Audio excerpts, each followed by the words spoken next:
Wherever you go, whatever you do, throw a little at it. Omax, Vest and Briefs.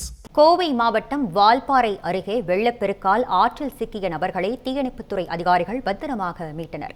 இதுகுறித்த கூடுதல் தகவல்களை நமது செய்தியாளர் சுரேஷ்குமார் வழங்க கேட்கலாம். சுரேஷ்குமார், வெள்ளப்பெருக்கை தொடர்ந்து பொதுமக்களின் பாதுகாப்பை கருத்தில் கொண்டு தீயணைப்புத்துறை அதிகாரிகள் என்ன விதமான பாதுகாப்பு நடவடிக்கைகளை மேற்கொண்டு வருகின்றனர்? இது பற்றிய முழு விவரங்களையும் பதிவு பண்ணுங்க.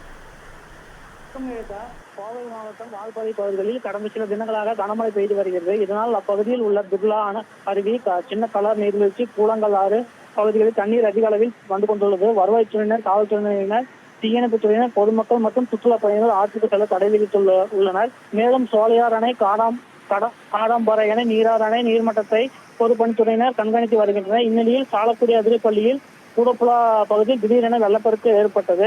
ஆற்றில் குளித்த நபர்கள் வெள்ளப்பெருக்கில் சிக்கியுள்ளனர். இதனை பார்த்த கோவில் பூசாரி தீயணைப்புத்துறையினருக்கு தகவல் அளித்ததன் பேரில் விரைந்து வந்த தீயணைப்புத்துறையினர் ஆற்றில் சிக்கியவர்களை பத்திரமாக கயிறு மூலம் மீட்டனர். இதனால் அப்பகுதியில் தொடர்ந்து மழை பெய்து வருவதால் சுற்றுலா பயணிகளுக்கு வருவாய்த்துறையினர் தடை விதித்துள்ளனர் என்பது குறிப்பிடத்தக்கது.